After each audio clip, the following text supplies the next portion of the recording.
میں نے ایک جملہ کہا کہ اللہ اور اللہ کا رسول یہ چاہتا ہے کہ ہمیں عاشق علی بنایا جائے. کیوں؟ صاحبان دقت سے مجلس سننے آئے ہوئے ماشاءاللہ اس بیان کے مرحلے پر توجہ زیادہ چاہوں گا. کیوں اللہ کے رسول یہ چاہتے ہیں کہ ہم عاشق علی بنے؟ کیوں؟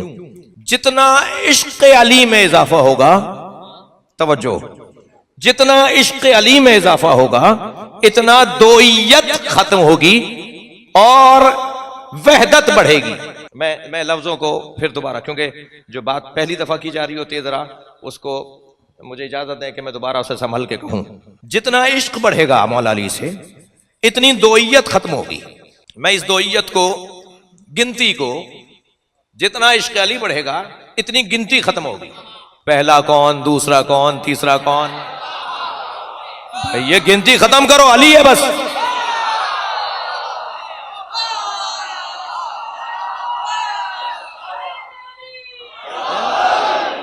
یہ گنتی ختم ہو جائے گی جتنا عشق علی بڑھے گا. کیوں اللہ اور اللہ کے رسول چاہتے ہیں کہ علی سے عشق بڑھے؟ پہلے تو عشق ہو پھر عشق بڑھے. کیوں؟ گنتیاں ختم کرو، اوپر سے نیچے آؤ تو اللہ، رسول اور علی بس، اور نیچے سے اوپر جاؤ تو علی، رسول اور اللہ بس.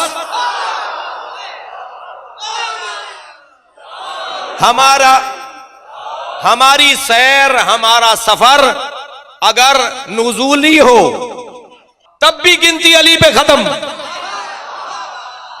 اور اگر ہمارا سفر صعودی ہو یعنی نیچے سے اوپر ہو تب بھی بات علی پر ختم. کچھ ہیں جو وہاں سے یہاں کا سفر چاہتے ہیں اور کچھ ہیں جو یہاں سے وہاں کا سفر چاہتے ہیں. اور کیسے ممکن ہے جو وہاں سے یہاں آئے وہ یہاں سے وہاں نہ جائے؟ سفر تو مکمل ہی جب ہوگا کہ جب وہاں سے یہاں اور یہاں سے وہاں کا سفر ہو.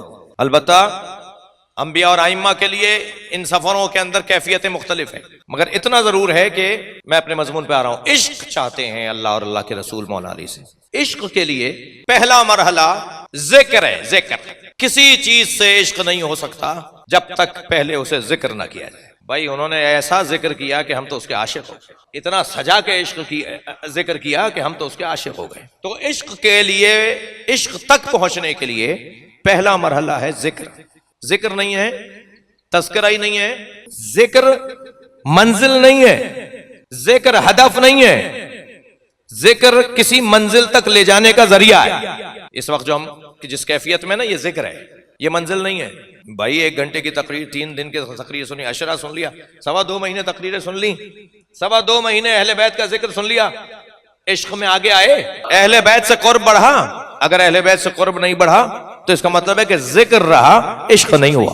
اور اس میں قصور بھی مجھ خطیب کا ہے، کسی کا کوئی قصور نہیں ہے. مجھ خطیب کا قصور ہے کہ میں نے ذکر اتنا سجا کے نہیں کیا، ذکر میں نے اتنا اہتمام سے نہیں کیا. میں نے اگر ذکر کو اہتمام سے کیا ہوتا تو لامحالہ ذکر کے بعد کا نتیجہ عشق ہے. اب ذرا اسی منزل کے اوپر میرے ساتھ کچھ دیر اور رکیے. حضرت موسیٰ کو جب اللہ نے مبعوث کیا تو ان کے بھیجنے کا تذکرہ وہ سورہ مبارکہ ابراہیم میں کچھ اس طرح سے کرتا ہے. لقد ارسلنا موسیٰ بآیاتنا، بتحقیق ہم نے موسیٰ کو بھیجا ہے اپنی آیتیں، اپنی نشانیاں دے کر. کیوں؟ ان اخرج قومک من الظلمات الی النور، تاکہ موسیٰ اپنی قوم کو ظلمتوں سے نکال کر نور کی طرف لے کر آئے. کیوں بھیجا ہے بھائی؟ تاکہ موسیٰ اپنی قوم کو ظلمتوں سے، اندھیروں سے نکال کر روشنی کی طرف اور نور کی طرف لے کر آئیں. یہ ہوگا کیسے؟ یہ انبیاء کرام اس ہدف تک پہنچیں گے کیسے؟ یہ حضرت موسیٰ پہنچیں گے کیسے اس ہدف تک؟ مقصد بعثت انبیاء کیا ہے؟ کہ امت کو اندھیروں سے نکال کر نور کی طرف لے کر آئیں. یہ کیسے ہوگا؟ آیت آگے بڑھتی ہے، وَذَكِّرْهُمْ بِأَيَّامِ اللَّهِ. ہم نے موسیٰ کو اس لیے بھیجا تاکہ وہ اپنی امت کو اندھیرے سے نکال کے نور کی طرف لے کر آئیں. اور ہم نے موسیٰ کو یہ کام جو دیا تو یہ کام ممکن ایسے ہوگا کہ وَذَكِّرْهُمْ بِأَيَّامِ اللَّهِ، اے موسیٰ ان کے سامنے اللہ کے ایام دہراؤ. میرے اور آپ کے تو ایام ہیں. جناب اصغر حسنی صاحب، آپ جب فلاں ملک میں تھے تو کیسے دن گزرے؟ آپ جب تم میں تھے تو آپ کے طالب علمی کے دن کیسے گزرے؟ میرے اور آپ کے تو دن ہیں. بھائی اللہ کے دنوں کا کیا مطلب ہے؟ اللہ کا دن کیا مطلب ہے؟ میرے ہاں تو سورج نکلتا ہے، ڈوبتا ہے تو دن پورا ہوتا ہے. اللہ کوئی سورج کے، اللہ تو اللہ ہے، یہاں تو حضرت ابراہیم سورج کے محتاج نہیں ہیں، اللہ تو اللہ ہے، یہاں تو علی سورج کے محتاج نہیں ہیں، جب چاہتے ہیں سورج کو پلٹا دیتے ہیں، سورج کو اپنے اشاروں پر رکھتے ہیں۔ تو پھر یہ دن کا کیا مطلب ہے؟ وَذَكِّرْهُمْ بِأَيَّامِ اللَّهِ، اللہ کے ایام کو دہراؤ۔ اللہ کے ایام کیا ہیں؟ معصوم اپنے سینے پہ ہاتھ رکھ کے فرماتے ہیں نحن ایام اللہ، ہم اللہ کے ایام ہیں۔ اللہ کے ایام جس دن اللہ ہے ثابت ہو وہی اللہ کا دن ہے۔ اب یہ دن کا لفظ میں اس لیے بول رہا ہوں کہ کیونکہ یوم کا لفظ قرآن میں آ گیا۔ جب اللہ ثابت ہو، جب اللہ ہے پر لاجواب دلیل آ جائے، جب اللہ ہے پر لاجواب استدلال قائم ہو جائے، جب بھی اللہ ہے پر کوئی رد کرنے کے قابل نہ رہے کہ اللہ نہیں ہے، وہ اللہ کا دن ہے۔ تو بتاؤں اللہ کے دن کون ہے؟ جب علی اللہ کی ولایت اور توحید کو بیان کریں تو علی کے سامنے کوئی بول نہ پائے، وہی دن اللہ کا ہے۔ جب امام حسن اللہ ہے پر دلیل قائم کریں اور امام حسن کی دلیل پر کوئی دلیل نہ لا پائے، وہی اللہ کا دن ہے۔ یہ ساری ہستیاں اپنی اپنی جگہ اللہ کا دن ہے، ان کو دہرانے کا حکم ہے۔ اللہ کے دن دہراؤ۔ مولا علی کا ذکر اللہ کے دن کا ذکر ہے، جناب زہرا کا ذکر اللہ کا دن ہے، امام حسن امام حسین ائمہ اہل بیت صلوات محمد و آل محمد۔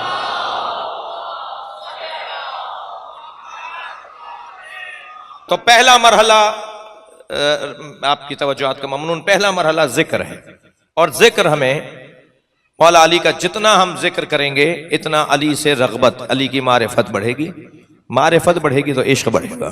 اور عشق کسے کہتے ہیں؟ مجھے اجازت دیں کہ کل کی مجلس میں عرض کروں، آج کی مجلس میں ذکر پر تھوڑی دیر آپ کی توجہ چاہوں گا۔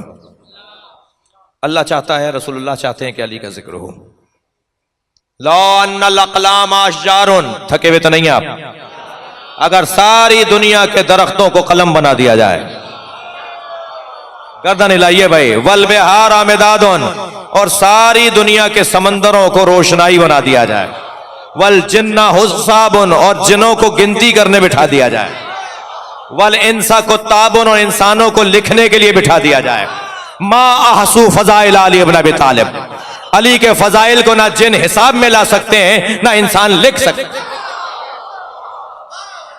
ذکر سجا کر کرنے کی ضرورت ہے۔ یاد رہے کہ مولا علی کے فضائل اتنے ہیں کہ جن کے بارے میں علماء کا کہنا یہ ہے، اہل سنت علماء کا، شیعہ علماء کا، اتنا روشن فضائل کا باب ہے کہ ما ورد فی احد من الصحابہ کما ورد فی حق علی بن ابی طالب۔